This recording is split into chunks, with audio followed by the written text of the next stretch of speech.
Money can buy you the answers you seek, and rhythm can lessen the pain. The gods, they are fickle, routinely oblique, but worship is rarely in vain. Thella has granted my one true request. The journey is now mine to take. With grays in my hair and aches in my chest, at long last I'm feeling awake.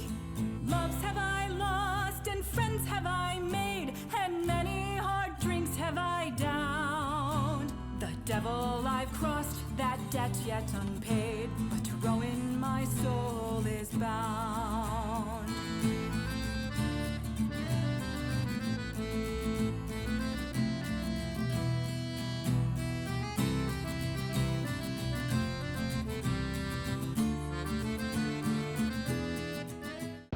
Can I get some help checking this window for traps? What would that entail? Mostly just a good eye to see if there's anything I miss, and maybe Can I My get perception is 0, so probably not me. or something to get access? sure. I mean, I can check it. I just was wondering if any of you guys can help. Yeah, sure. Yeah, so, I guess who wants to help him? Akira's got that covered. Okay. So, sorry, I'm having a hard time hearing Mira. Oh, I'm sorry. I'll talk louder. Okay. So you're going to help Archie check the window out? Yeah. Okay. In that case, Archie, if you want to do an investigation check with advantage. Okay, so 26. All right. So you start to look over the window. You kind of feel along it, check any little cracks, crevices, whatever. And after a thorough investigation, you're confident that there's nothing suspicious about the window. Is it open? No, it's closed. No, I mean is it locked? Oh no, it is unlocked. I slide it open and then gently make a after you motion to everybody and say I don't know citizens first. Yeah, citizens first. All right. Does everyone climb through the window? I will climb through the window. So All no. right. Sorry, what? I said Akira's not a citizen, so no. It's true. She's a damsel / wild card. Right. All right. So I'll say everyone enters the building except Akira. So you guys climb through the window into the second floor of the manor, and on the other side of the window, you're in a long hallway with a couple doors in front of you. One kind of down to the left-hand side of the hallway, one more to the right. To your left is a staircase that goes down to the first floor.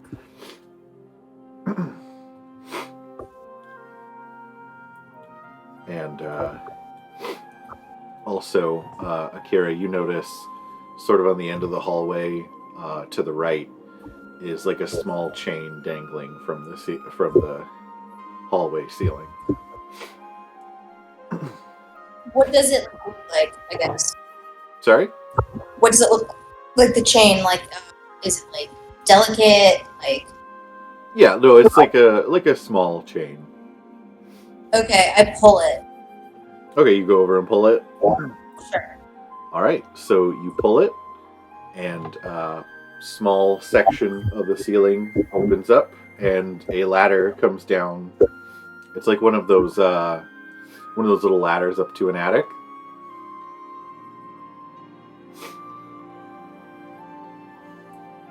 There's going to be a creepy doll. Surprise, it's Fig. No.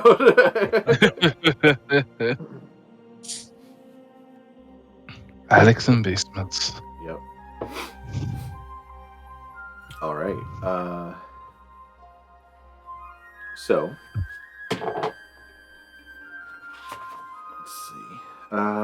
Yeah. So it's just a ladder up to a third floor.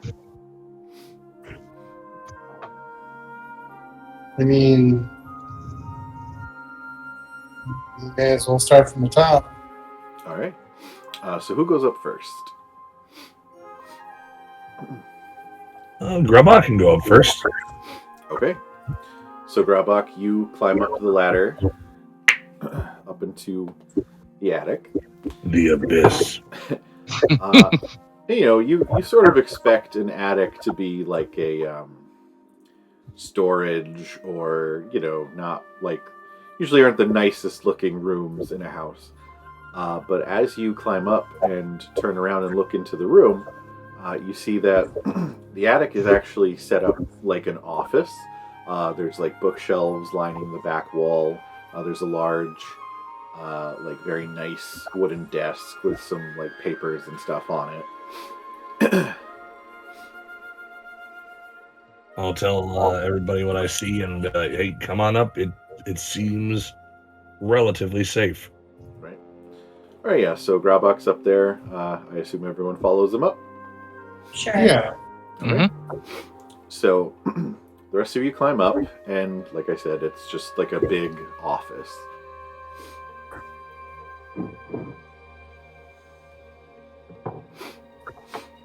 Are there any like leftover like documents or like Valuables. documents, valuables, things that open? Yeah. Do you wanna search the room? Yes, I Literally always. Do you want to do that blueprints thing, or can't you do like the reading preserve? I don't know if it's really worth it here. I think we're probably safe to just go down. I'd like to check it out as best I can. Also, I'm kind of under the impression there might be like secret like floorboard things. Right. Okay. So yeah, give me an investigation check. Okay. 26. Okay. So Archie, you start to search the room. You kind of go along the bookshelf. It looks like it's mostly just a lot of just general information about the old town back when it was actually like a running, place. Different information into like families, plots of land, stuff like that. You get to the desk, and on top of the desk are a few like a small stack of documents, and like a leather-bound book. And as you kind of go, you put your hand under the desk, and you find a small drawer that seems to be hidden, but you sort of like click something and pull it out, and inside are two Cletwood amulets. Ooh, nice. But yeah, and then there's the papers and book on the table as well. All right, can I just take a second to scan the papers and come through the book and see like what we're looking at here? Okay, so you pick up the book and you open it up and you start to thumb through it. And what languages do you speak? I speak Dwarf, Gnomish, Common, Okay. and that's about it. Okay. So, it's not written in a language that you understand, but it doesn't appear to be like, it's not like a lot of the other books that you looked through that look like handwritten accounts of like different things for the town. It looks like something that seems much older than that. I'm gonna call everybody over and see if anybody else can read it. Okay. What languages does everybody know? I speak Common, Dwarvish, and Orc. Okay. I speak Gnomish and Giant. Okay. And I've got Common, Dwarvish, and Elvish. Okay. So none of you can read the writing in this book. All right. Well, that's it for later, probably. What's the status on those Cletwood amulets? The ones that the ones that are in the that Yeah, Archie the found ones in the that- drawer. Yeah. Yeah, you look them over and they are pristine. The fuck? What's the general state of the attic? Does it look like... I assume it would be extremely dusty, but on the off chance that this has been visited frequently and that these are possibly Cletwood amulets of different design. Okay.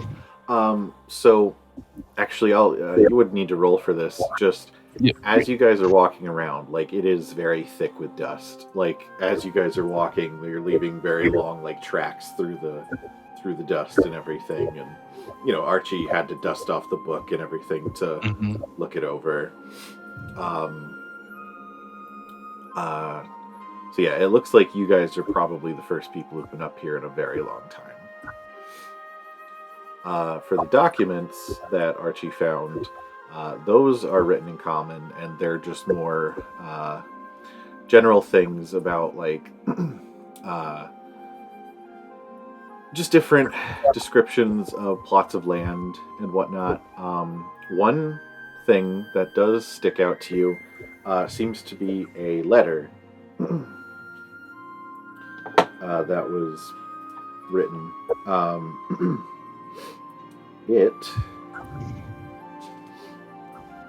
Do you read the letter? Oh yeah, of course. Okay. So this one's in handwriting, and it just says, "My dearest Jillstein, I regret to say that because you have made up your mind that you'll leave me no choice but to do what I must. I hope that someday you can forgive me." And then, like, it just sort of trails off, and that's the end of the letter. All right. Well, I'll keep keeping all this stuff. Okay. Jillstein's a cool name, by the way.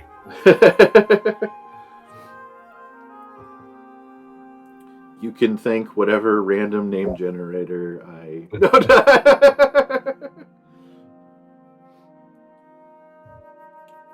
So you found a tome you can't quite read, a letter written to someone named Jillstein, and just a lot of random, like, kind of business documents. And the 2 Cletwood amulets. The 2 pristine Cletwood amulets in a room that no one's visited in a very long time. Right.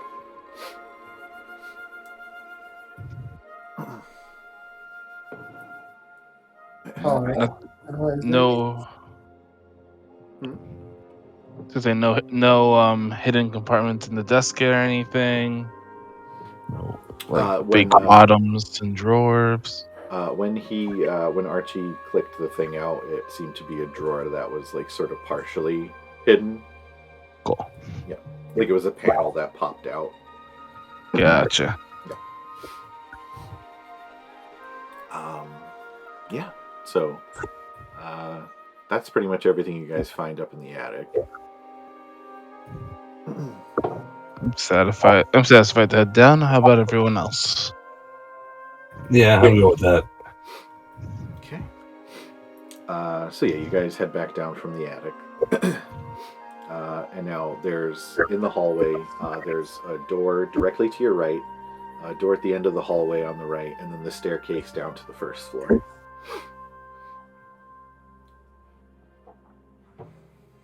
So we want to go to the right? Yeah, okay. Who wants to go for the door? Krabak shall go for the door. All right. Grobak's a man of action and door opening and ladder climbing. So, Grobak, you go over to the door. The difference And, between the wealthy and the poor right there. huh? That's the difference between wealth and poor right there. Right. A man of action. Man of action. So they talk about the risks that the wealthy take. This is the kind of risk they're talking about. Only poor people knock first. It's all about confidence. Yeah, What am I, a peasant? I vault over fences. With Kind help. of. Vault over the last one. With It's help. certainly good. No, Assistance is just an illusion. yeah, right. If one of your employees helps you do something, you still did it. Yeah, that's why you hire these people. Right. So, so you open the door, and it appears to be just like a bathroom. Like there's some cabinets and a large porcelain, like clawfoot tub. But the room looks pretty empty aside from that.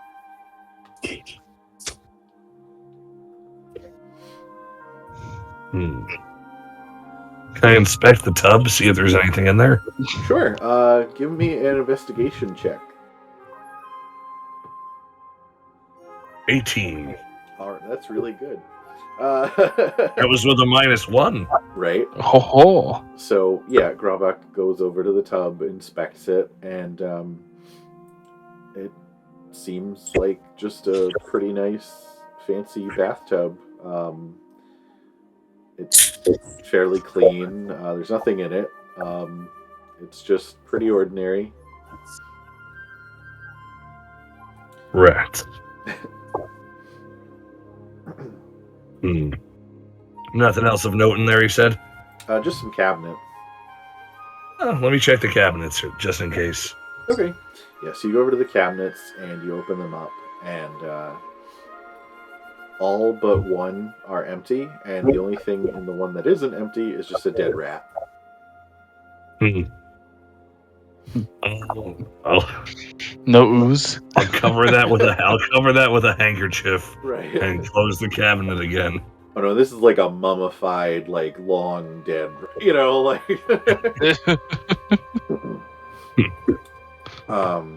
And no ooze. Yeah. So after going through, you're pretty confident that this room is just empty.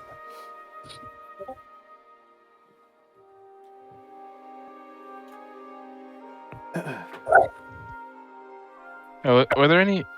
Is it So, what's the next place to investigate? Is there more rooms up here, or do we go downstairs? At the far end of the hall, at the far end of the hall, there's another door. Alright, Sorry, what? Are there paintings or anything like that of the sort on the walls, like decor? No, actually, as you guys make your way from room to room, except for the attic, every room that you guys look through and like the halls and everything seem like fairly empty. It looks like the only stuff that seems to be in the rooms you've checked so far, like the hall and the bathroom, are just things that were like literally bolted, to the ground or to the walls.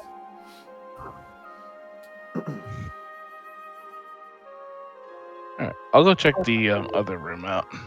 Okay. So as you walk down the hallway tracks towards the room, you start to hear what sounds like a faint crying coming from the other room that you're headed towards.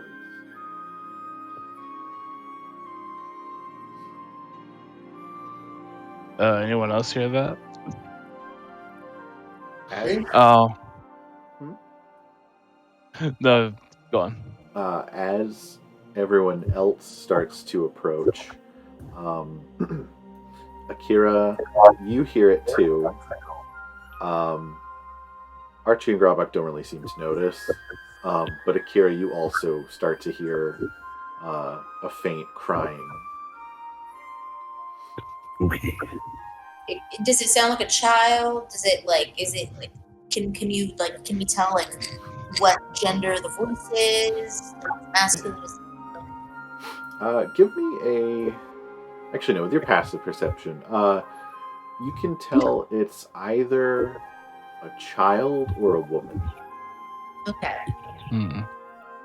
Does it sound like it's coming from above or below us? It sounds like it's coming from the room at the end of the hallway. Okay. I look to Archie and I signal that there's like something at the room at the end of the hall. Okay.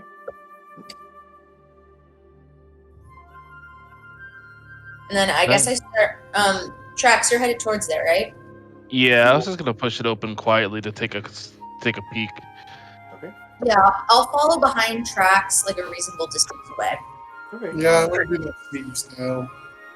So, why don't you guys, if you're all going to sneak through the hallway and try to open the door quietly, why don't you guys all give me a stealth check?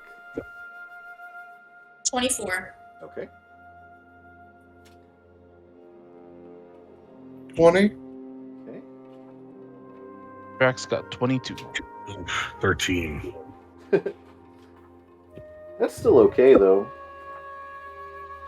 Like, there's. Thank God. That's okay. I mean, everyone else got a really good one, but you know. It's the thought that counts. It's the thought that counts. Over 10 is above embarrassing. That's true. There we go. Mm-hmm. So, as you guys How- start. I only coughed slightly as I was walking. So as you guys are sort of like creeping down the hallway, you know, Trax is just like walking along the edge of the wall. Akira's a little behind him. Archie's not so much walking as much as his like stealth suit is making him sort of glide along the floor. Grabak, you're sort of taking up the rear, and as you're trying to follow them and be quiet like the rest of your allies here, you just take a step and make a loud like creak on the wooden floor. Rats. And like you kind of stop, and like the rest of the party kind of look back at you, and at this point you can all kind of hear the crying. It stops for a moment, and you all just sort of sit there like holding your breath, and then it starts again.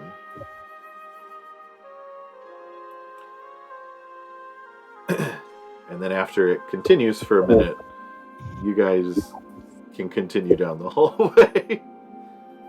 Do we not go into the door? Well, no, you guys are like sneaking up to it. Oh, okay. Trax wanted to open it, so Trax. Well, that I was just making sure we weren't just walking by it. Oh yeah. No. So That's fine. yeah. So Trax, you get to the door and you reach up and you grab the doorknob and you turn it and just very slowly open the door. Inside the room, peeking in, you see a woman sort of sitting with her back to the door on a bed with her head in her hands, crying. But the thing that immediately sticks out to you is that she is faintly blue and translucent. Oh, good.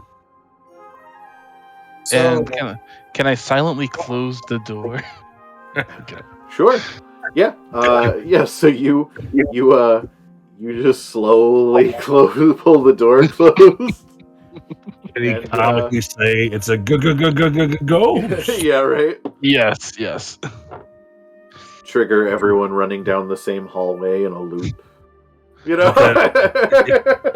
There's a series of doors. We all run in and out of all of them. Yeah. You run into this one, pop out this one, and just. All right.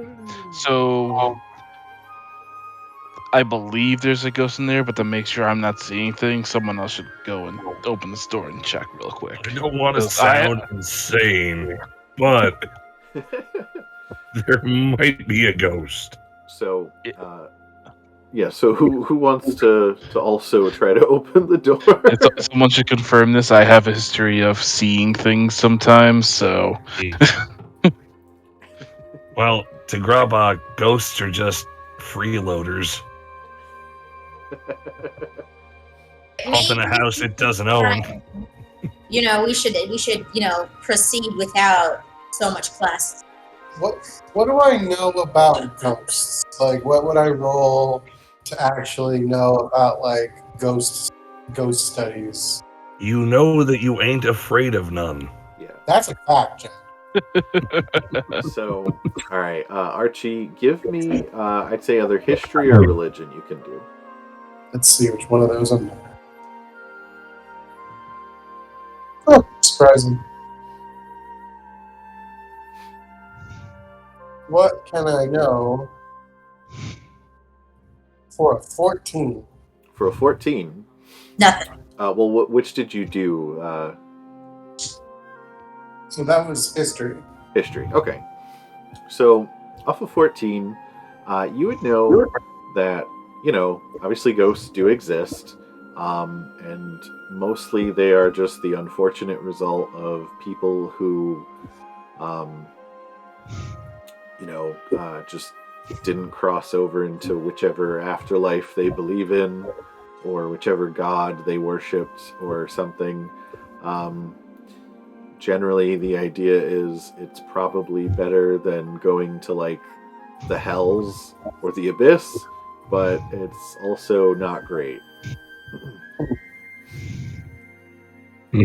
Not the ideal situation. Not the ideal version of the afterlife for most people. Could be the girl in the letter.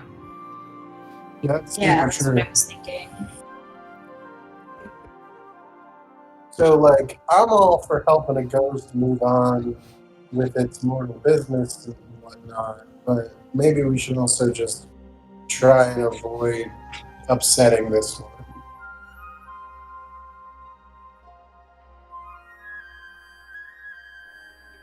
I suppose we could. Oh, I just mean if it comes up. I think we should just kind of keep on going. Keep on trucking. I agree. We're on a we're on a timer anyways, so we can once we figure a way to extend the timer or just make the time not really an issue, we can always just come back. I don't think she's going anywhere. She would have gone by now. I don't know how well we can fight a ghost. So, yeah. Okay. So you guys want to just move along and head downstairs? Yep. Okay.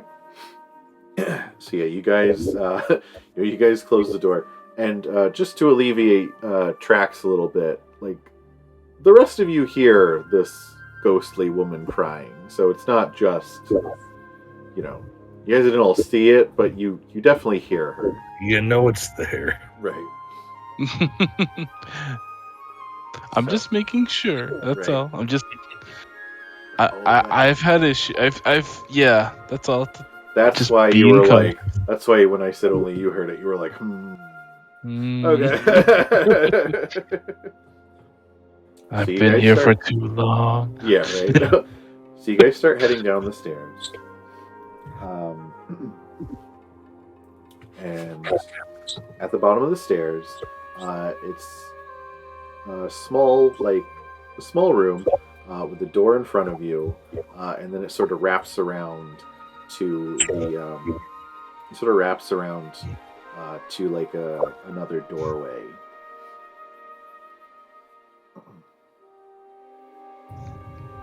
Oh, that goes under the stairs. Oh, Yeah, so there's a door straight in front of the stairs, and then one that leads to underneath the stairs. I mean, I gotta go into the Harry Potter underneath the stairs door. Okay. So you want to check that out? I do. Okay. So you go to that. You go to that door, and you grab the knob and turn it, and it's locked. I would like to open it with my lockpick skills. Sorry, what? I'd like to open it with my lockpick skills. Okay. Go ahead and give me a thieves' tools check with Dex.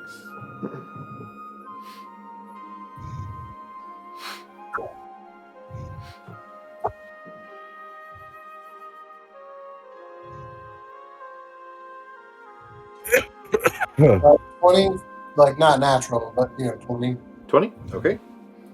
So, you go up to the lock. 22. 22? Yeah. Okay. So you go to the lock, and you start, trying to pick the lock, and you're feeling for the tumblers and everything, and you catch the first two, and then the third one kind of sticks and gives you a little bit of trouble. But right as you're about to kind of give up, you pull the lockpick out a little bit, and it like unwedges just enough, and you bump up the last tumbler, and you hear the whole thing click. Okay, cool. I was gonna worry about magic. Yep. So you have unlocked the door that goes under the stairs. Explore further. So you open that door, and it's like a small platform with stairs going down into a basement. Basements and attics. This has all the spooky areas. It does. We have a ghost in our room. We have mysterious attic office thing, and now we get to find out what's in the basement. Yes. I'm sure something very good and pleasant. I just realized that Grabok's stealth checks aren't really successful stealth checks as much as he just has a guy hired to be a fall guy for every failed stealth check. Throws a peasant. It was him. How dare you give our location away? It's like substitution jutsu, but only for Yup. quality. Yeah. That's called avoiding craft. I'm going to college. Or maybe I'm blind. Who knows? My doctor says I'm blind. Doctor's notes. Looking at the person with full recognition in your eyes. Never breaking eye contact. Yeah, not once. Mr. Kensington, it says here you're your own physician? Of course. Of course. Aren't you? Alright, so do you guys want Just to check out increasingly out of touch. right? Do you guys want to check out the basement, or do you want to It's a secret. It's a basement with a locked door. Yes. Yeah. I say we go bottom up and like search the basement and then tackle the ghost lady then. Works for me. Sounds like a proper way to do it. sorry, which so down to the basement? Yep, basement first. Alright. So, who's leading the charge down to the basement? I mean, I'll keep it going. Alright. So, Grabok, you start just going right down the steps. As you're walking down the stairs, you just hear some slight shuffling noises and the occasional groan, like just.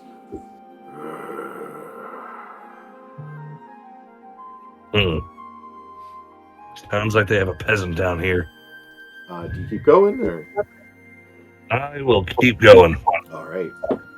So, you go down to the bottom of the stairs, and the cellar is kind of open.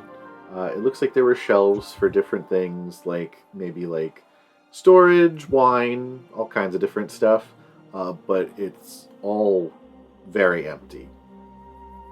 Gotcha. But at the far end of the basement, you see some silhouettes just sort of standing, all kind of in a corner. Ooh, am I able to alert the others that there be silhouettes? Well, how do you do it? Okay, I'm gonna go out on a limb here. Grabok is in a whisper. Okay. I see silhouettes of people. Okay. You mean dead people? You see dead people, Grabok. Eventually, they will be, yes. No, that's statistically true. Right. So, yeah. So, you alert everyone. The figures on the other end don't seem to. You don't see any particular movement or anything. It seems like just some people standing over there.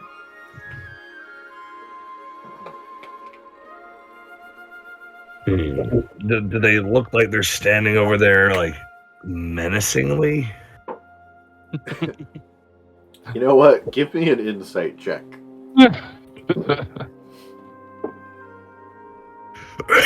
Oh, jeez, this is gonna be interesting.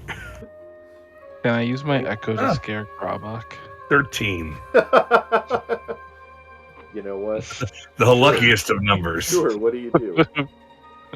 I just have my my echo just stand right behind him, just as still as possible, just staring. So, okay. So, Grabok, you don't get any kind of bead of any particular, like, recognition or feelings of malice or anything of that sort from, just kind of observing these figures on the other end of the room. But as you turn around to kind of report your findings, you just immediately turn face to face with just like a black shadow figure staring right into your face. Grabok will be spooked thoroughly, and something's gonna fall off his head. Uh-oh. So yeah, you jump and your hat falls off and you just completely go into a rage. Just bat shit crazy. So Grabok, you're pissed. You got scared. You're angry as hell. What are you gonna do to this? I got scared. Right, you're not scared. You're pissed. What are you gonna do to this fucking ghost standing in front of you? Shove it. All right, go ahead and roll an opposed athletics check against Trax's Echo. 15. I was so close to a nat 20. That would have been fucking great. I got a 15 though. All right. Yeah, roll an athletics check for your Echo, Trax. That's only a 9. So as Grabok's around to like tell you guys like he's not sure what to make of these figures, this happens.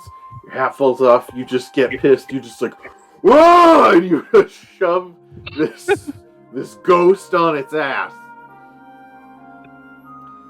And the crash that the Echo makes hitting the stairs, the figures on the other side of the room just suddenly all perk up and start going like and start to slowly walk in your direction. And I need everyone to roll for initiative. I love the dumb shenanigans that led to a fight. So, as you guys,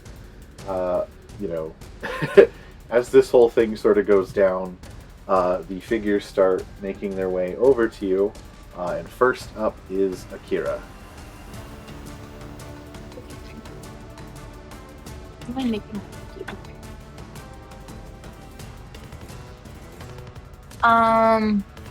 Where am I? Right here. Okay. I am gonna move forward as much as I can. What's your speed? 40. Here. Cool. Okay. Anything else? That's it. Okay. Next up is Trax. Here. I'm your, just. Your echo is prone. This is fine. I will. Oh, I'm going sorry. to move myself. I guess I'll move myself 30 feet towards the action. And I will mentally just tell my shadow to get up off its butt. There you go. And then I'm very disappointed in it. I'm sorry, you're moving forward. How much? Just my full speed forward, 30. Okay. And oh, It gets up. Do you want it to move? no, I can chill back there. I'm going to end my turn with taking a dodge action. Okay. All right. So that's that. Next up is one of the zombies. All right. So.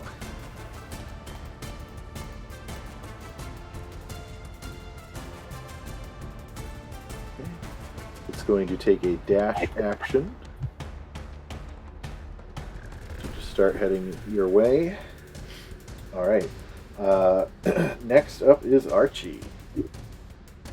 Okay, so I'm gonna move forward to where, well, I guess as far as I can forward, which I think for me right now is 35 feet. Okay. And then I'm gonna scatter a set of holy caltrops in front of us. Okay. How much space do they take up? They are just like regular caltrops. Let me read my number. Yeah. Sorry, one sec. Mhm.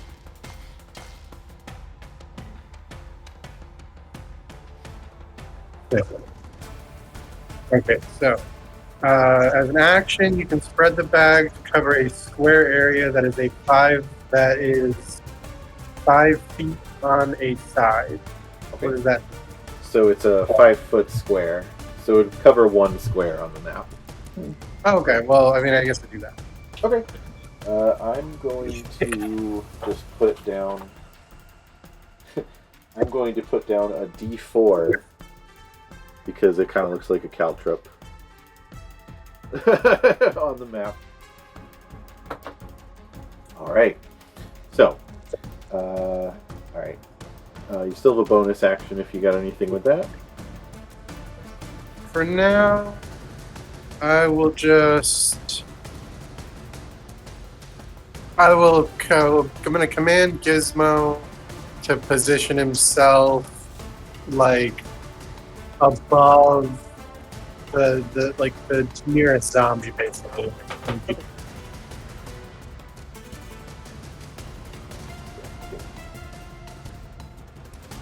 get right up to him.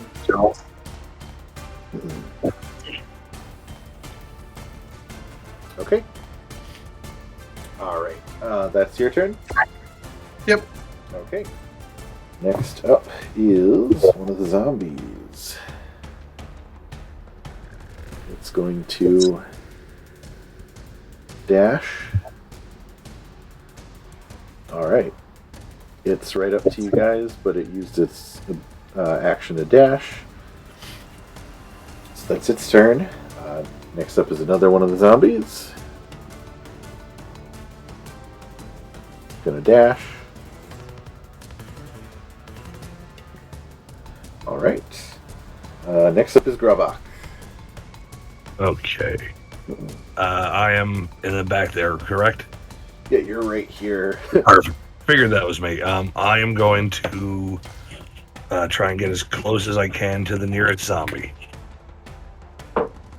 Okay. You can get right up to this one here. Perfect. And I am going to. What am I going to do? I can still whack at him, right? Yeah, you've only used your movement, so. Perfect. I am going to do. Bear with me.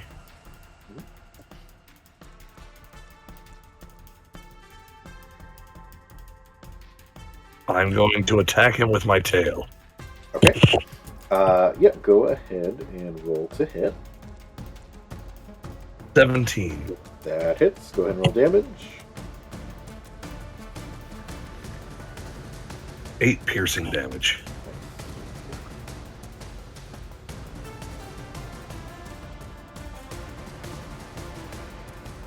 Okay. Alright, yeah, so you run up to it and just take a swat at it with your tail, and it, like, pierces into its shoulder, and then rips out. There's no real, like, blood or anything. It's just, like, you can tell these zombies look a little more, like, mummified and, like, decrepit than the ones that are walking around in the town. Is there anything else, or is that your turn? That will do it.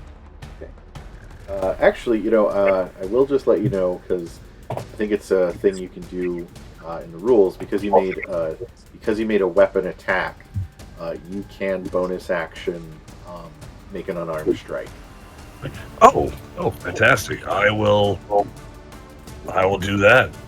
Okay. Go ahead and roll to hit for your unarmed strike. 13. That hits. Go ahead and roll damage. 10. 10. Okay. Alright.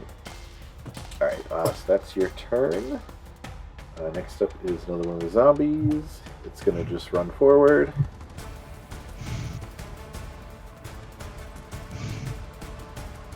And it's right up to Akira, but it used its action to dash. So that's its turn. Next up is another one of the zombies.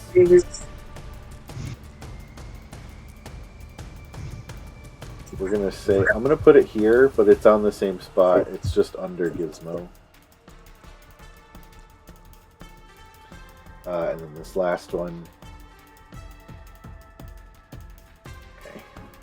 Alright, we're back to the top of the initiative with Akira. Which is am I close to the zombie that Grabach hit? Yeah, it's right behind you. And then there's another one right in front of you.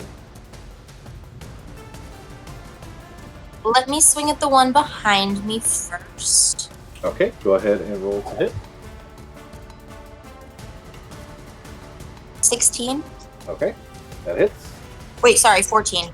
That still hits. Go ahead and roll damage.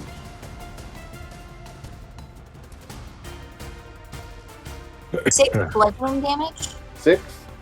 Yes. Alright.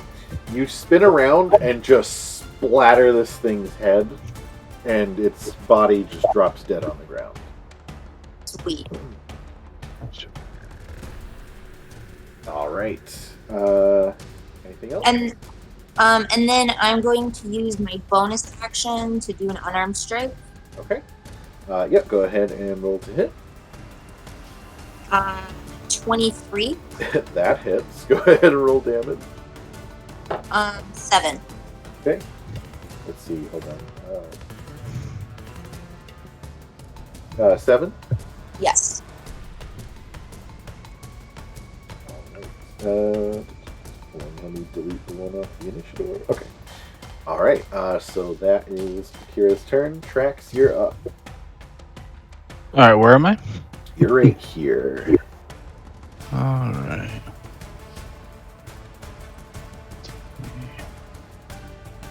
And where are these zombies surrounding Akira really quick? So there's one right here. And there's a bunch back here. If you're going to try to shoot it, you're going to probably have to actually move more this way to get line of sight on any of them. Without having to like kind of bob and weave in between like everybody. Is there a space right behind Akira that's unoccupied? Yeah, right here. Yep. Let me slide into that slot there. Alright. Then I'll use my bonus action to manifest an echo behind the zombie that's in front of him. That's in front of Akira. Okay, so I have it up here, like right here. Yeah. Okay. And then I'm going to attack from that echo's position with my melee weapon. And it's engaged with someone, so you get sneak attack on this. Yes. Go ahead and roll to hit. 15. That hits. Go ahead and roll damage with sneak attack. So do this first. And sneak behind.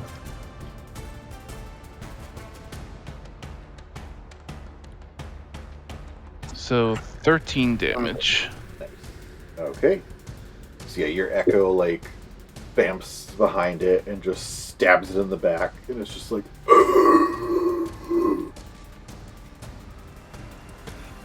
Alright.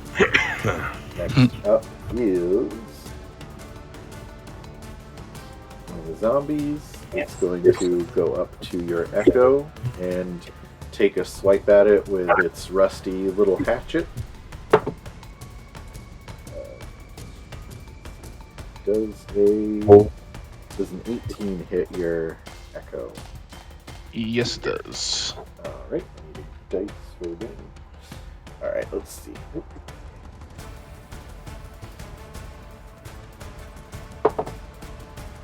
Your echo takes 4 damage, which I believe just destroys your echo. Yep. So the thing just hatchets into the back of your echo, and your echo just sort of fades away. Then it is going to move a little closer. It still had, let's call it 5 feet. Okay, moves a little bit more forward. All right, next up is Archie. Okay, so let's see, how many zombies are left? 1, 2, 3, There's 5. 5. All right, and then where am I in comparison to Grabak? So it's you. You're all kind of clustered very close to each other. You're here, then Akira, Trax, and Grabak. So you're all like right here. Okay, I'm gonna sprinkle another set of holy caltrops in front of Grabak so that he has something to slam zombies down into. That's dope. Ooh. That'll be fun. And then I'm gonna order Gizmo with my bonus action to do interference on the zombie that's closest to the team. So whoever gets on him next has help.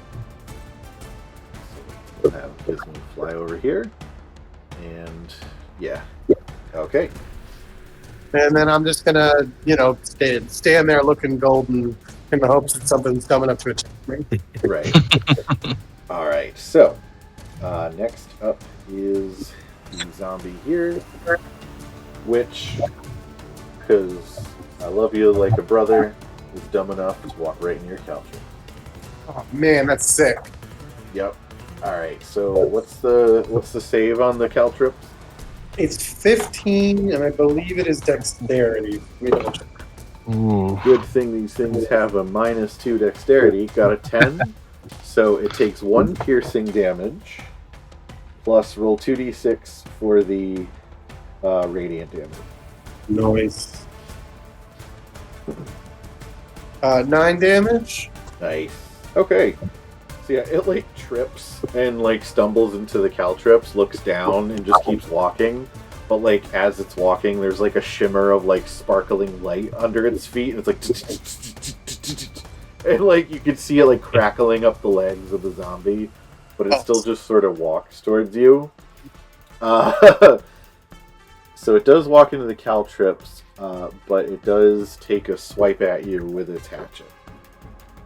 It is welcome to do so. It it lifts the hatchet and like goes to take a swing at you, but like the last crackle of radiant energy kind of makes its body shift like to the side quick, and it just swings wide and completely misses you. Awesome. I just stand there with my hands on my hips. Right, like, haha, yeah. Next up is Grabak. Okay, is that one still in front of me that I'm wailing on? That one Akira killed, but there's another one pretty close to you. I will see. Oh, is it within 10 feet? Yes, it is. I will attack it with my tail. All right. Ooh. Go ahead and roll to hit. Is it the one that I'm giving advantage against? Yes, it is, in fact. So yes, you get advantage on the attack roll. Oh, nice. 14. That hits. Go ahead and roll. And don't forget about the pile of caltrops I left for you to just throw things on top of. Ooh. So I did 6 damage. All right. So, give me 1 second.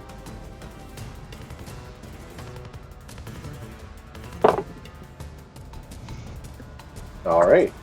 You pierce through it, and it sort of just looks down, and like it tries to pull your tail out, and it just sort of like loses the life that's and it just sort of crumples to the floor. What happened? Right, like. Bleh. All right. That's not good. Right. Was there anything else you wanted to do, Grabak? Can I know I'm 10 feet away from him, can I kind of charge him and grapple him?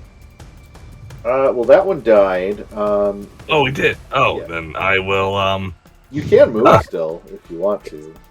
where, I'm behind that one right there, correct? So you're right here. The closest zombies to you, there's the 3 right here. Oh, gotcha. Go forward, Grabak. Be the frontliner you always dream to be. I will go forward. Okay. I am going to need you to make a dex saving throw, though. Oh. Actually, if you know the caltrips are there, if you use double movement on the difficult terrain that is the caltrips, you can avoid actually running through. Oh, then I will use double movement. Alright, so that's 10. Okay. And then you're right up to the zombie. So yeah, you can still make an unarmed strike if you want to as a bonus action. Okay, I will grab whichever one is closest to me and, or I will hit him and then turn it into I'll do Tavern Brawler Strike. Okay. Go ahead and... Ooh, nat 20. Oh, perfect. Alright, so... does it automatically double the dice in the app? I don't know. It does.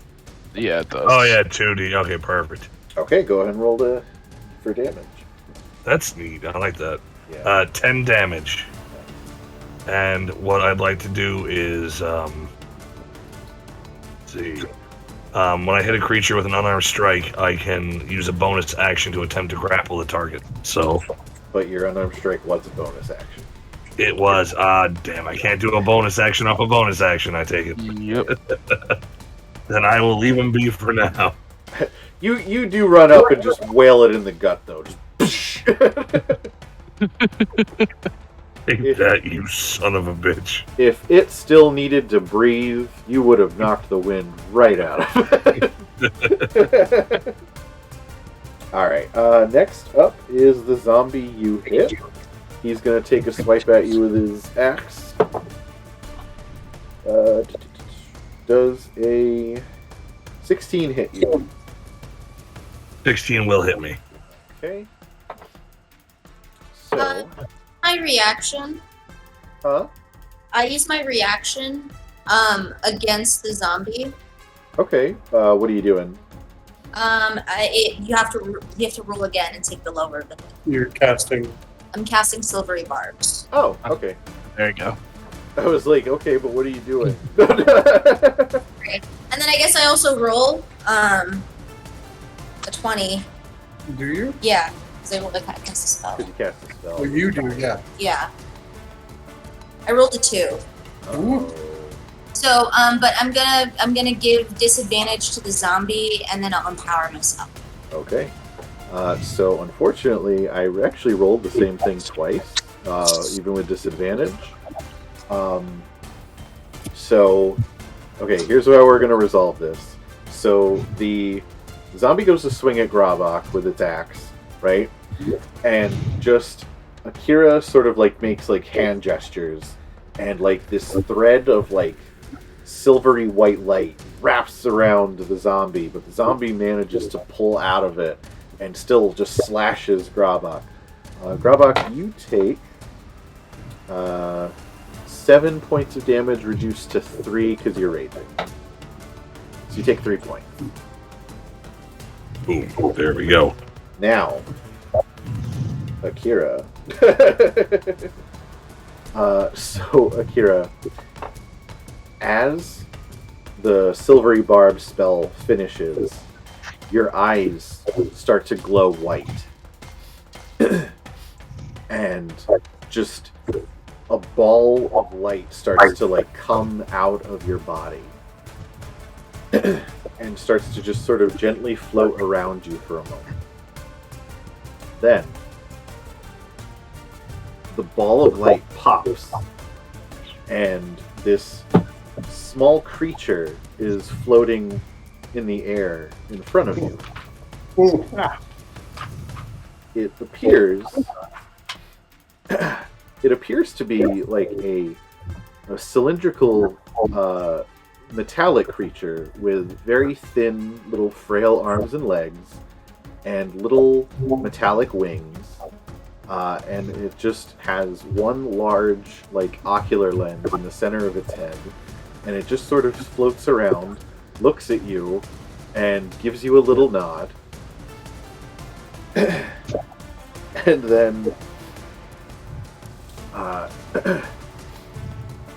then your Modron is going to take its turn.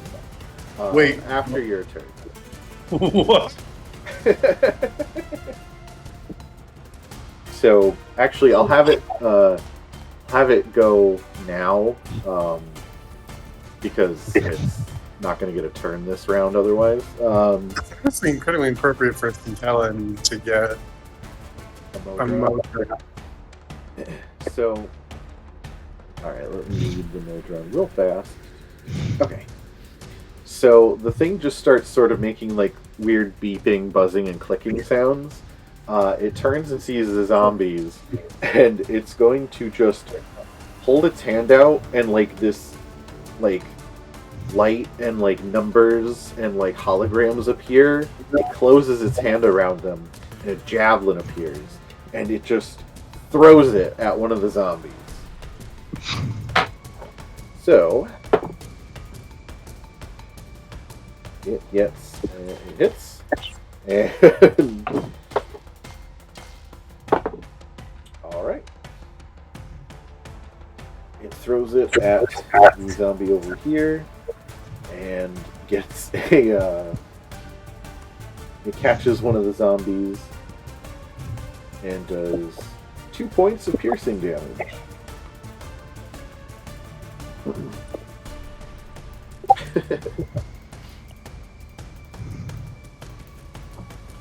Alright, so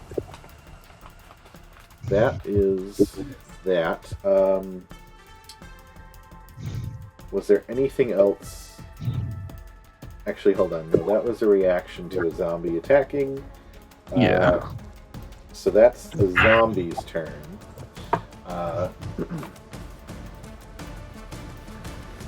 Let's see. Alright, so next up is another one of the zombies.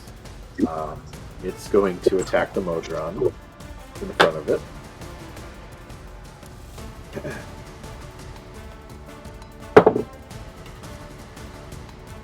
It's okay.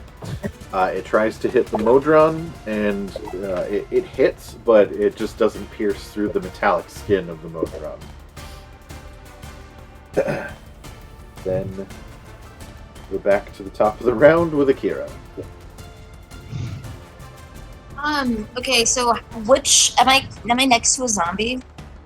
There's one on the opposite end of the caltrops here, and then there's 3, like 10 feet in front of you. The one on the opposite end of the caltrops has been it's pretty weak, right? It's taken some damage. Yeah, it looks pretty roughed up. I'll head towards it. Okay.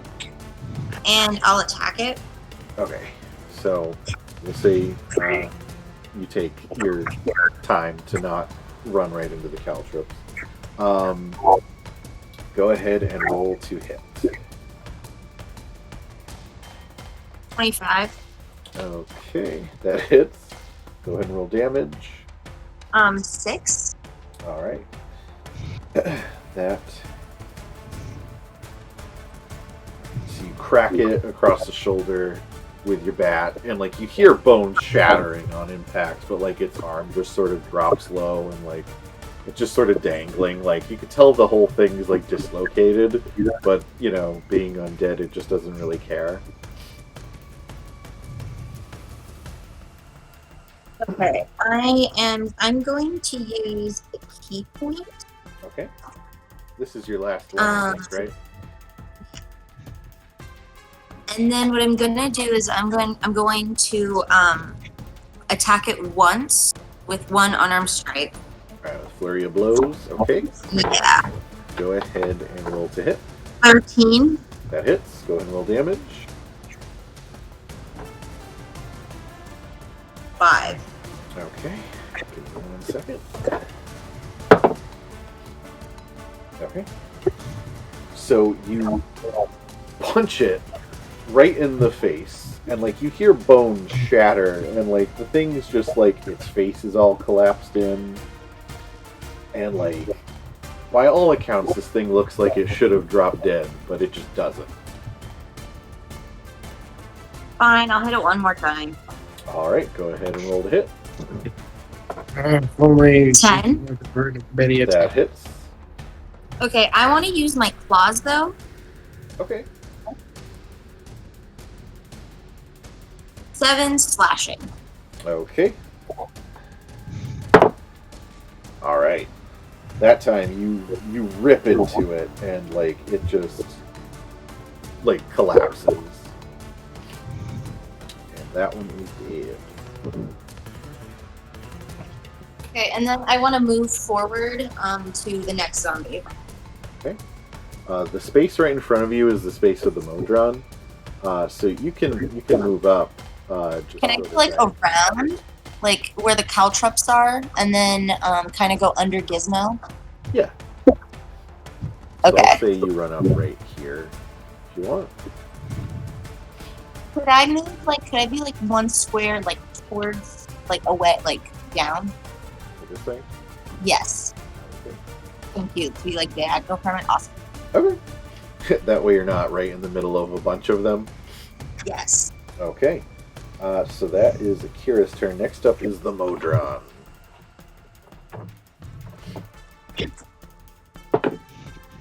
Oh shit, it got a nat 20.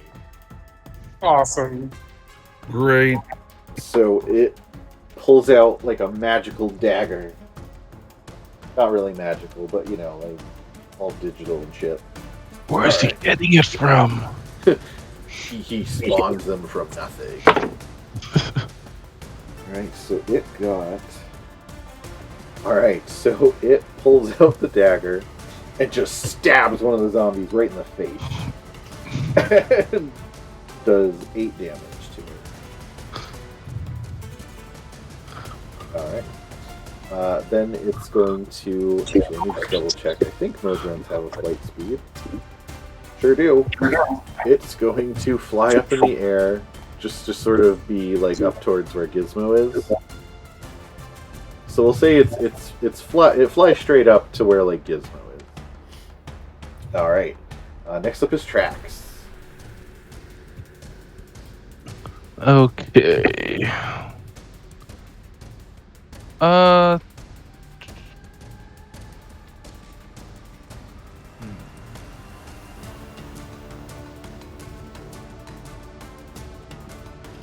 Let's see. If I go, Modron's in the air, right? Yeah, he's not blocking your like field of vision at all. Can you lift Akira up a little bit for me, really quick? I just want us to be able to see a little bit better. Thanks. Okay. So these 3 are all the zombies. Okay. Yeah, I'll just Can I stand under the Modron? Yeah. Alright. So you run up ahead. There should be a zombie in front of me now, right? Yep. Okay.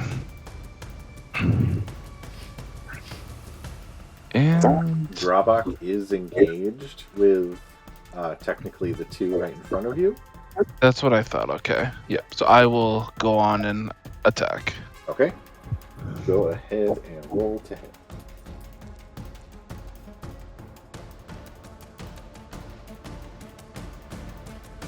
So 21 to hit. That sure hit.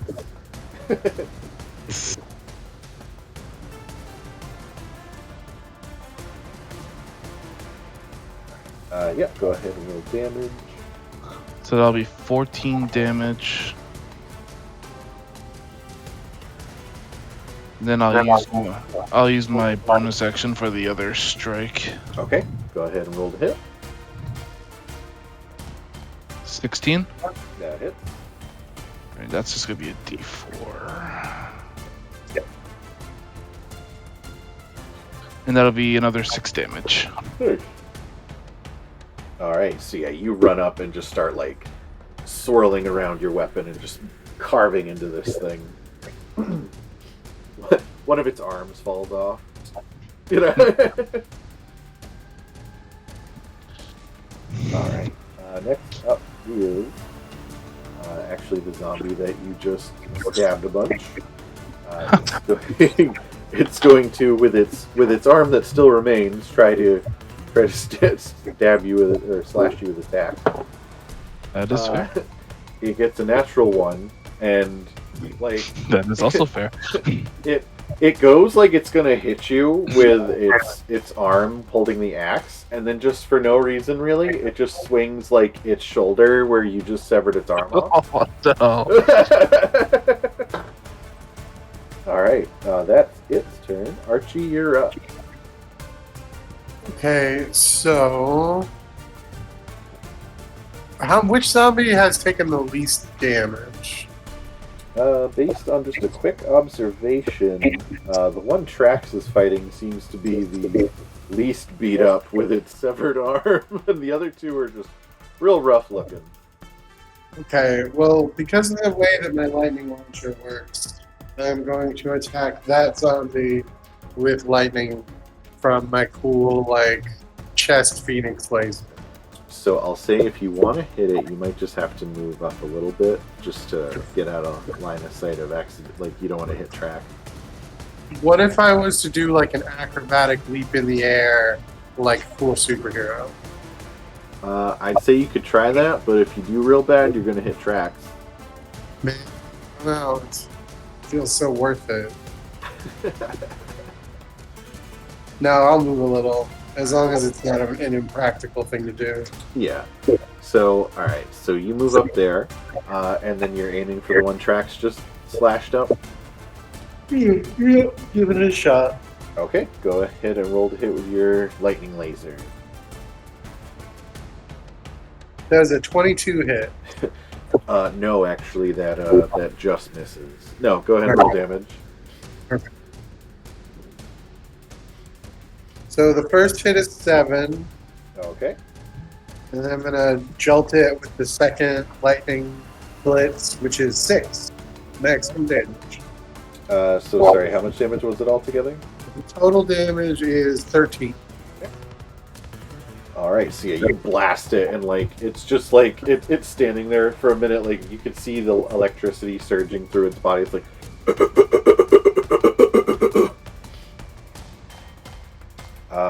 alright. Anything else you wanted to do? Let's see. I will use my bonus action to give. Let's see. Trax just went, and he's on that zombie. Who's next in initiative order for my team? Grabba. Can I give the advantage against whichever zombie he's closest to with Gizmo? Yeah, Gizmo would have to float a little bit. But I mean, he can fly, he can just get right there.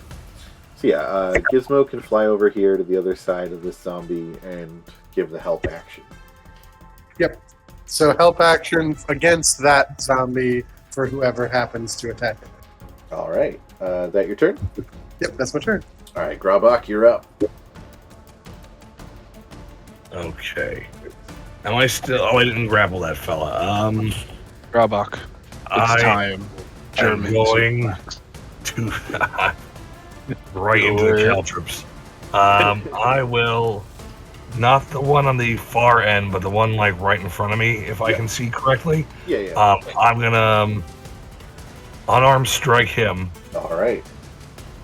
Go ahead and roll to hit. 21. That absolutely hits.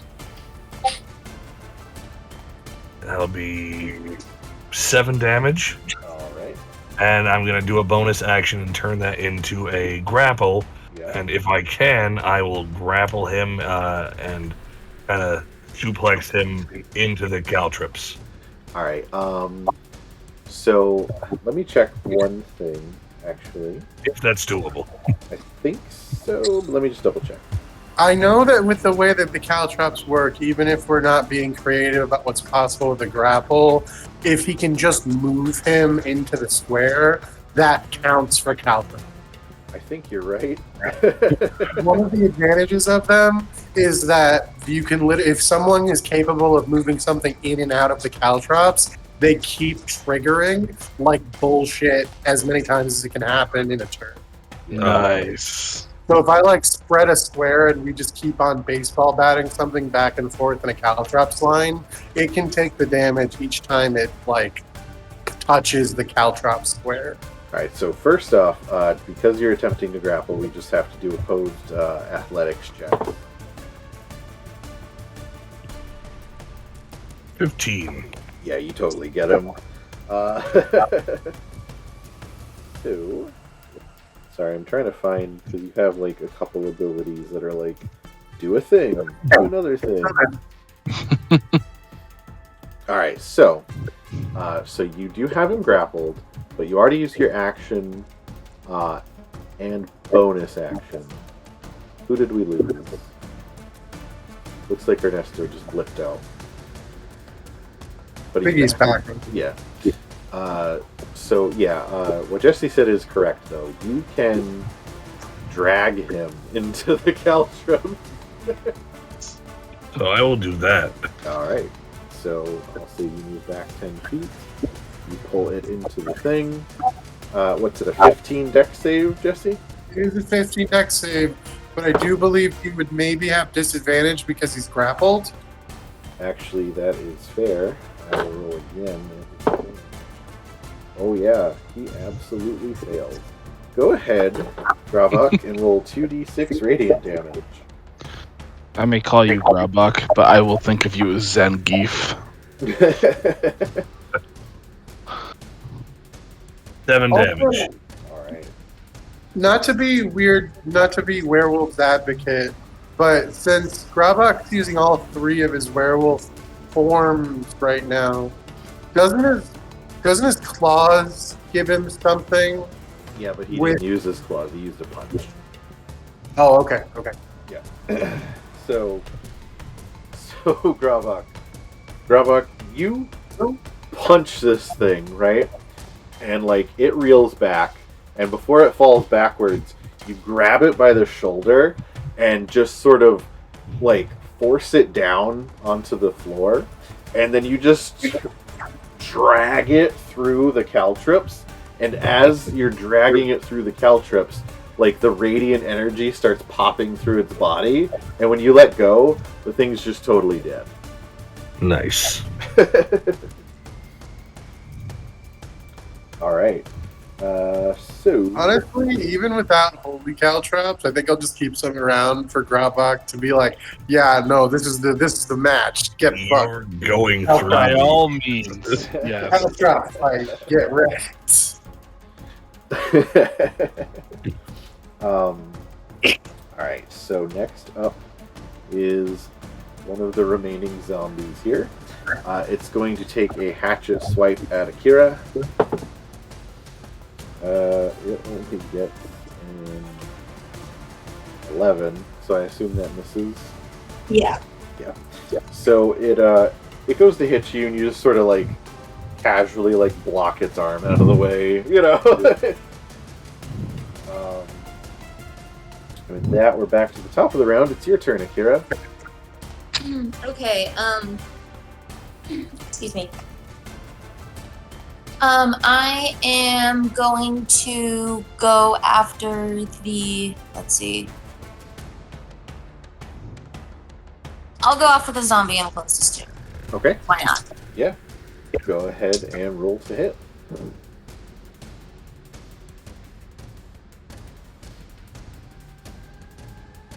20 to hit. That hit. 8 damage. All right. Okay. And then I'll use my bonus action to do an unarmed strike.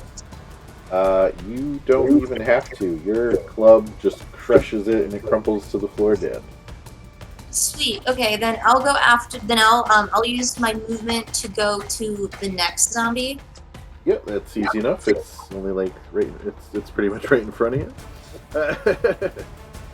All right, so you run up to it and go ahead and roll to hit that one. 14 to hit. That hits.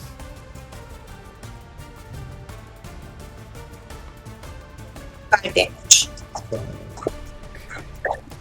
All right. So you smash the one with your club. You run up to this one and just punch it right in the throat, and you hear its neck snap, and its head just rolls backward, like straight back, looking behind it now. But it does not drop dead. It's just like still facing you, but its head is just completely hanging off the back of its body like a hood. Okay. I assume that's your turn? Yes. Alright, Trax, you're up. Modon? You're up. Oh, okay. Yeah, I'm just gonna attack the same one Akira attacked. Okay. Go ahead and roll to hit.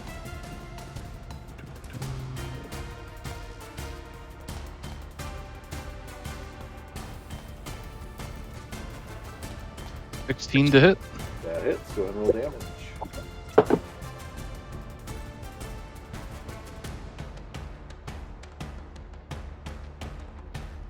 It'll be 13 damage.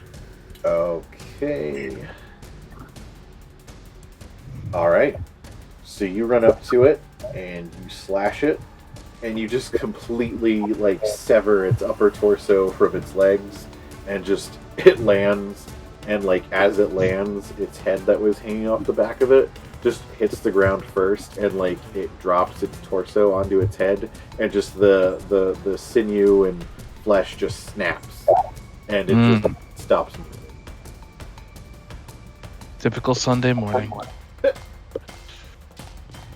And with that, you guys have defeated all the zombies.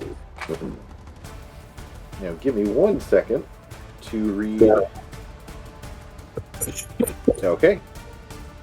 And now a zombie clot erupts from beneath us. And then the zombie quad appears, and it's like, oh snap, you guys.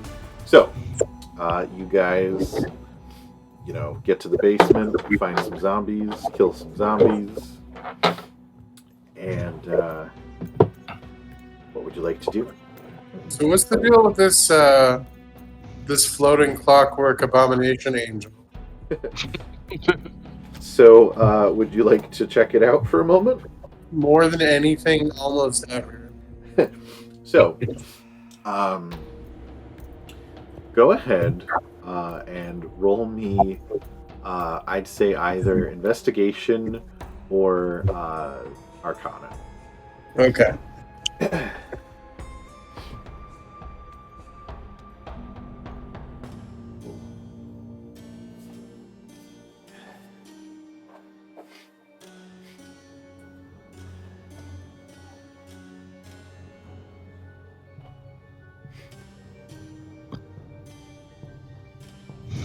$24. 24. So, you've only read of these creatures. You've never seen one up close. But it is known as a Modron. They are a living machine race. They come in different varieties, and they're all shaped like different geometric shapes. But they come from a place that is completely based off like mechanical order, and they make up all the life in this plane of existence. And that's that's it. They're just sort of like they're alive, but they're like all cogs in a greater machine that run this plane of existence. And as you're, examining it, looking it over, it's just floating there, kind of just watching you examine it. It doesn't seem to protest in any way. But yeah, it's basically a living machine. Fascinating. And High five, little dude. Huh? High five, little dude from my Echo. Your Echo appears and just holds up a hand, and like it just also holds up a hand, like. Well, this is awkward. And then as you say that, it just goes in a flash of white light, and it's gone. Oh.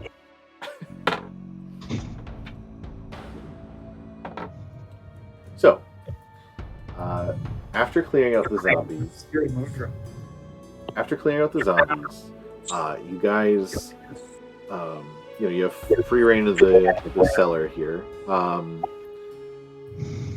Obviously they were all sort of crowded in a corner. But yeah, what do you guys want to do? You said they were all mummified looking, correct? Yes, where a lot of the zombies you guys have seen up in the, outdoors, have been rather really grotesque, basically just literally walking, rotting corpses. These ones look like they've just dried out, perhaps they've been down here just the whole time. That's kind of a bummer. So what about this corner they were all posted in? Yeah. So, you guys head over to that back corner that the zombies were all standing in. And in the corner, the wall is collapsed. And there seems to be a tunnel. Okay, well, I gotta check the rest of this place out before I'm going through any tunnels. Alright, you do that. I'm gonna dissect one of the zombies just to make sure there wasn't anything inside of them. I don't think there is, but just on an off chance. And can I take a gander at the walls around where they were huddled? Yeah.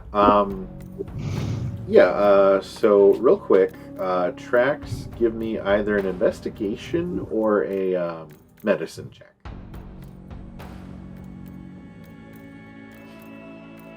That is a 14 for a medicine check. Okay.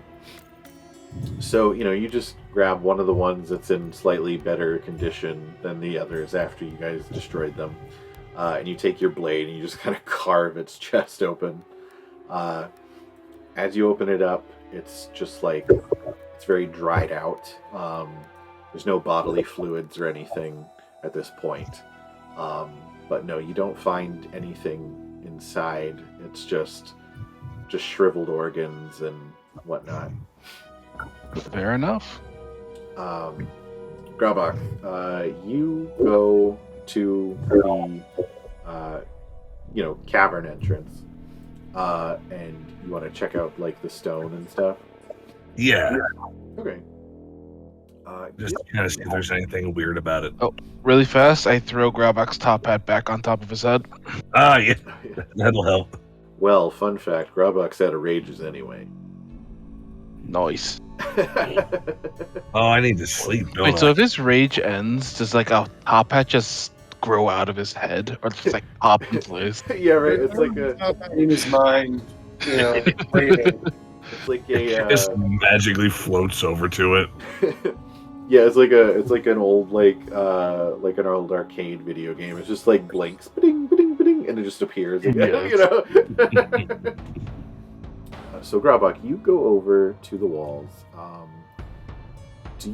Let's see, give me a perception or investigation, depending on which one you're trying to look quick, or are you trying to actually examine? Trying to actually examine. Okay, so yeah, give me an investigation check. 14. 14? So, as far as the stone goes, you see that it's broken. Obviously, it leads into this tunnel. One thing you notice, you walk a little ways into the tunnel, but along the walls, sticking through some of the cracks and some of the wood, or some of the stonework, and the dirt and everything, you see cut roots, like seemingly like tree roots that have been sawed off to possibly expand the tunnel or something like that. That's interesting. Are they Cletwood trees? Cletwood roots, can I tell? So you guys have all been around it enough now where, yeah, you look at it and it has the same orange color and kind of oily texture, like the cut root part. So yeah, it looks like these are probably roots to Cletwood trees. Oh. So maybe they were like doing something to the roots to try and like kill the forest. Be that the tunnel leads to the center of the forest. So I don't want to be this guy, but based on my annoying feet and my cartography ability, I kind of should be able to sort of tell where we are underground and above ground, right? Well, I mean, you're in the basement of the manor, so like. Oh no, I know. I mean, if we were to go through this tunnel, I should be able to because like I always know what way is north, and I have a pretty good idea of where we're starting, and like I have a map of the area, so I should be able to kind of map where the tunnel leads as we go down it, right? You definitely know what direction you'd be going in. I'd say, you probably would have to roll to see, like, if you knew exactly, like, on the surface where you'd certainly be. not. I just mean I know. I'm proposing my hey, while we're walking down this spooky tunnel, I'm pretty sure that I have a baseline for figuring out. Like you'd know, we're heading east, west, north, south. You'd have that. Yeah. And then I want to. If there's nothing else in the basement that's really worth checking out, and we are going to go in the tunnel, I want to bust out my map of the Baenum area and kind of just dotted line mark where the tunnel goes as we travel through it. Okay. All right. So you guys want to continue into the tunnels? How big is the tunnel again? Well, you can only see as far as your dark vision goes, but it seems to just sort of move outward to the point where you can't see anymore. Okay. But what direction is it going right now, versus north? Oh, so the direction you're facing now, it's east, but it seems like it starts to maybe curve south. Based on if it was to strictly go on that projection, is there anything on the map that it would be heading towards? Give me 1 second.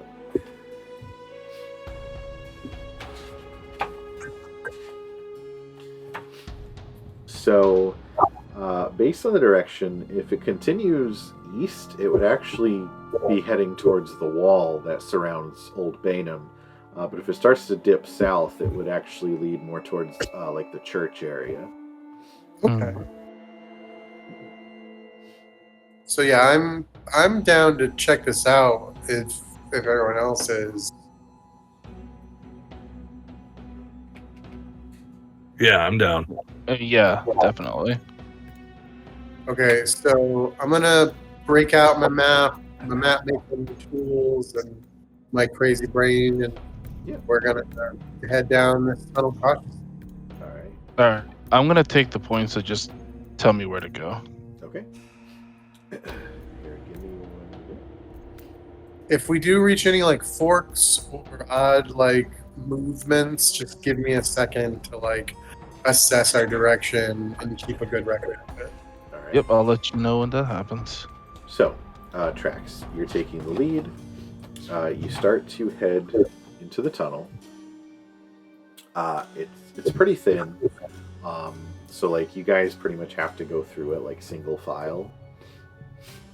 But as you go, and you all see this as you're going along, And Archie, you have goggles on now that let you have dark vision. Yeah, goggles the night. Okay, so all of you can see, but as you go, you all see that sticking here and there through the earth is cut off cletwood roots, and this just continues. And after traveling for what feels like about an hour or so, you do come to a fork in the tunnel. So Trax, what you see is where it forks, it continues. It's sort of, at this point it's curved, and Archie, you know that now it's starting to head more like it rounds. So instead of going east, it's going more like southeast, and then sort of curves more into just south. Where the fork is, it continues south, or starts to branch off more to the southwest. Okay. So like, the direction you guys are facing, it's basically straight, or starts going to your right. And so then you said that straight would be more just straight south, Yeah. and then to turn off would be going southwest. Correct. And then you said originally that south would be more towards the old church, right? Yes.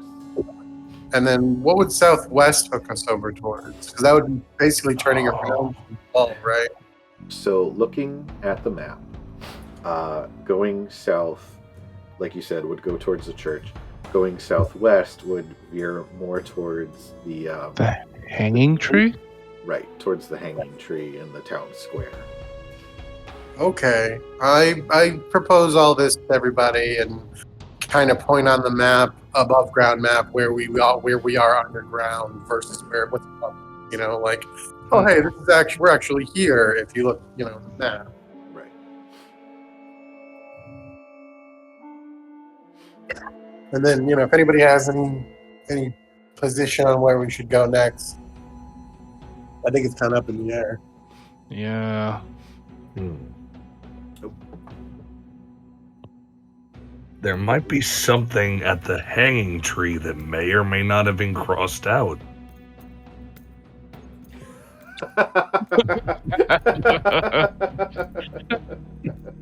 Thank you for that.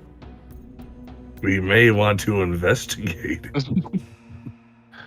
Interestingly enough, hanging tree was close to the town, was close to the old square.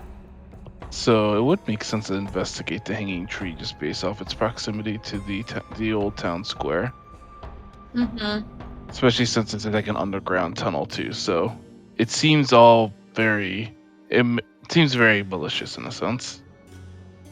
So I would say take the route that takes us to the hanging tree and see if it continues onward, because if it continues onward, then it probably continues onward underneath the town square as well. Ooh, it might connect us to everything then. Yeah, it works for me. All right, so you guys want to head southwest? Yes. I'd say so. Yeah. Okay. Okay, okay, just 1 second. Yeah. So Mhm. there are 3 gens, right? Yeah. Okay. There are 3 gens, and the town square and this like suspicious tree are in the center. That's what I'm guessing. Right? Okay, so I don't know. I feel like maybe they might be like equidistant. I don't know. I'm thinking like there's like a triangle type situation here. Oh, A mesh. Yeah. You right. This is something you did miss last time. Archie was able to triangulate a theory as to where the other 2 rubies might be. Okay. I forgot he did that. Yeah, there was, and like the square and the hanging tree seemed to be like sort of the center of that triangle. but it looked like, based on his best guess, the old guild hall and a butcher shop within the residential district of Old Baenum seemed to be the other points of the triangle. Okay, so just potentially, I mean, I almost think that, like, maybe avoiding the center of this triangle might be the thing to do before we get the other gems. Yeah. It depends on the signal, right? If it's emanating from the middle and then the gems are kind of repeating it per se, versus if the gems are making the mesh so that the center is just super concentrated. Well, wasn't the red one making things more powerful? Mm. So wouldn't all three gems potentially be making this curse worse? Mm-hmm. Yeah, I'm down for it. If we want to just gather up, it makes sense to just go for the 3 rubies first and then come to the center. Like, I know it's like, also that means we could easily double back, maybe avoid the zombie plot if we like sneaked, past the church. We also have no idea where these have entrances and exits above us. Yeah. And we don't have to execute the entire area we go to. It's just a matter of where do we want to explore the underground of next. It That's doesn't fair. even go above ground. Oh, okay. Like this is the first entrance to this tunnel we found is in the mansion of the landowner's secret basement. Right, like this could be the way the landowner avoids all of the zombie activity. My Right. hypothesis would be that these tunnels might not access many things. And you always know where north is, right? Yeah, no, that's it. So I We're just mapping these tunnels. I Okay. want to double back and check. If we find an exit, we have to double back and check the. Okay, cool. That's all I wanted to double check. I didn't want to like head there and be like, hey. I don't mean to be pushy, but I need to fully map these tunnels before I'm comfortable leaving Okay. the secret tunnel. I just wanted to know whether you guys wanted to go left or right. And I mean, Let's go right. okay. Yeah, I'm down with it. Let's go right. Yeah. All right. It could be Thumbs up for me. It could still be X. Okay, so you guys are going to take the right path. Yes. Okay. So, you guys turn right and start heading down that path. As you guys start, just continuing through the tunnel, you do come across, you're noticing less and less of these cut up roots. Any roots you find now do seem to be more like, not cut, or just like shriveled and like dried out and broken, like a lot of the vegetation around Baenum and especially within the wall. But you guys do travel for about 37 minutes. Keep in mind. Anyway, where you start to notice an incline in the tunnel. Like you're headed back up to the surface, possibly. And as you get to what you feel is starting to get towards the surface, Trax, you're in front of everyone.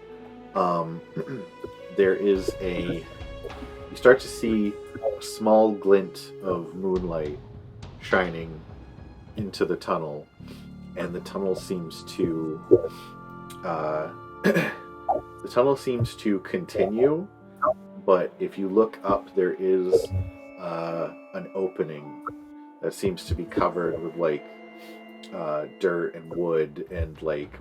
We'll just relay that back to everybody and see what people want to do, if it's something they want to check out. So it doesn't look like anyone's used this opening anytime recently, then. I mean, do you want one of us to like poke our head out to see what's what's beyond it really quick, just for the sake of the map? Where would I approximate us to be right now? Give me just like a general intelligence roll.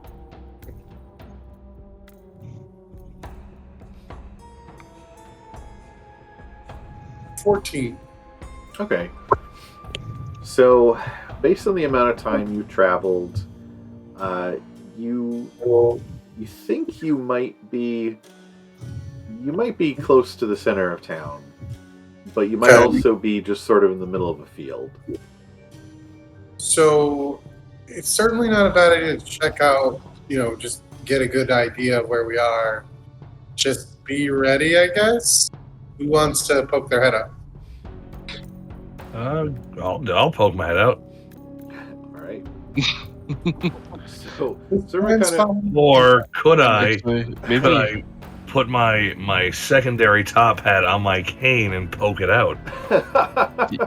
Absolutely.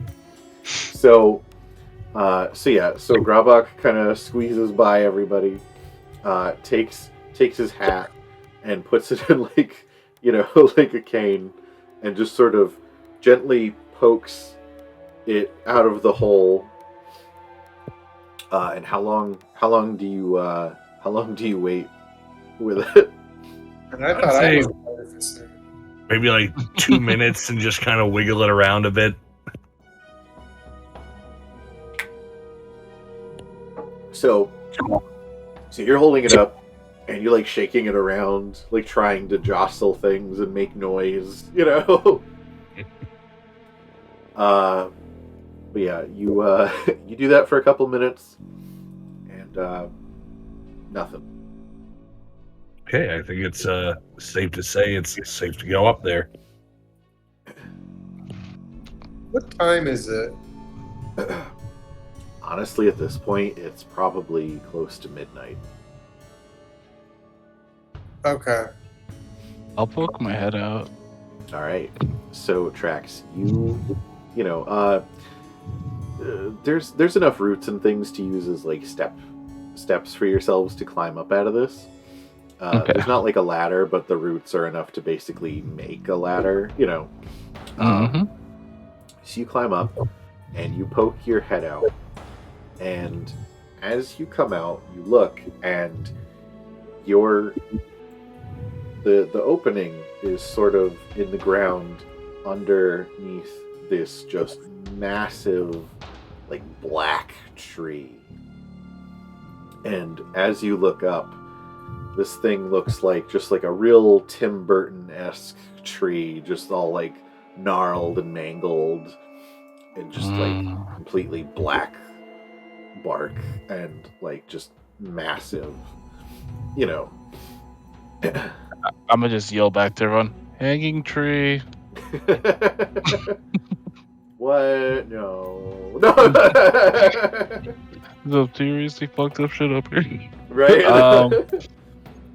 Yeah, so nothing's happening to me, but I definitely don't feel safe up here. So I'm gonna retreat back down. Okay. But yeah. My guess is that it's a hanging tree because we're far from the forest and it looks real gnarly up there. Well, I'm gonna cross-check that with my mapping so far. That lines up, right? Yeah, like you weren't 100% sure, but you were pretty sure you were either near the town square or still sort of in the middle of like fields. Yep. So I think based on the map, the above ground map that I have. Yeah, I'll readjust. I'll assume this is the hanging tree and readjust the tunnel map to accommodate that this is the next like landmark pop out. Right. I didn't see just cursory, just didn't like see anything out of the ordinary besides the tree being all I'd menacing. assume that a giant ugly tree is a landmark in a town like this. I would assume so too. Like not even trying to be a shit. Like, even if it's not the hanging tree, I would have assumed the map would have also had like the witching tree. If there was a second ridiculous tree in town, it wouldn't just ignore that. So what you want to do is you walk up to the hanging tree, right, and you make a left, and then you go down until you get to the dangling tree. That's like the hanging tree, but for less severe punishments, you know, we usually don't hang them till dead at the dangling tree. What you do is you dangle them by the toes. It's horrible, but they don't die. They don't die, usually. I mean, we've had one or two people. But then you go and eventually you find a little stream, and over the stream is the angling tree. And that's the tree where all the fishermen like to sit and drink under. So, Then there's the strangling tree. Okay, you guys are joking around, but Trax is an elf, and you're being super racist. It's fair. He is a fancy wood elf, and they live just like you, and you guys are being rude. Those trees have names, damn it. Yeah. The Anglin tree is where Trax spent a good portion of his youth. Right. Except for the strangling tree. The strangling tree's an asshole. Trax is why it's called the strangling tree. No. It's got a little opening in it, and if you go in, it teaches you its ways. Insert obligatory Star Wars reference here. After an accident or something. So actually, yeah. Why don't Trax give me a perception check from when you were peeking out there, just to see like what you could see generally. Yeah. 20. Nice. So peeking out, when you were peeking out, a lot of your vision is obscured by like the very large roots of this tree.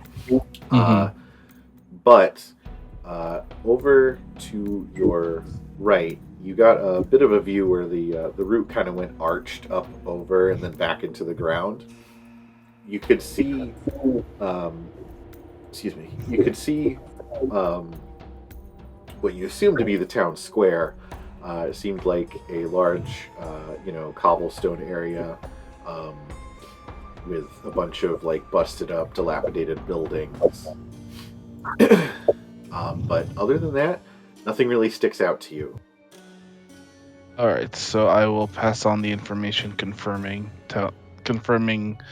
very strongly that that's the hanging tree and that I've seen the town. I believe I'm seeing the town square. Okay. And then the tunnel keeps going, right? Yes. So do we want... I'm fine with just taking this as a landmark we are aware of and continuing to chart the tunnel forward, unless anyone's real desperate to explore the hanging tree right now. As being the one who saw the hanging tree, I do not recommend it. It's like, you guys ever see the old Tim Burton Sleepy Hollow? Yes. It's like the Tree of the Dead or whatever from that. Hey, DM. Yeah. In your opinion, as the world, would Archibald assess the zombie clot to have had, like, a neck? No, it very specifically doesn't have a head or neck. It's just like a torso with arms and legs, basically. Okay, so my plan to kill the zombie clot is not to hang it from the hanging tree, then. Okay. What we did find out was that it has a core. That's true. I might drop the hanging tree on it. That feels good. You could also blow it up. I mean, Yes. That's always the actual final. So, because if I recall correctly, one of my holy arrows was able to expose the core essentially. Yeah. Like, So it wasn't so much a core, if you guys remember. It was more that it just pierced it and then like burst. Although I believe, if I remember correctly, when you flashed the gem at it, there was a brief moment where the gem pulsed, and then there was like a pulse from the zombie clot. yes. Right now, my running goal is to drop it in a big hole but if we can come up with anything else. Right. Yeah. So you guys do have an exit here, or you could continue on. I say we keep going. I agree. Okay. All right. We've reached the end of another episode. I'd like to thank my players for being such a fun group to play with. At Cactus Toad on Instagram, who made our character art. At Alpha A for helping with the intro video. Will Savino and his tracks from Music D20 and Burrowbound, link in the description below. And thank you if you made it this far. If you enjoyed this video, please give it a like, leave a comment, and consider subscribing. Thanks for watching, and we'll see you next time.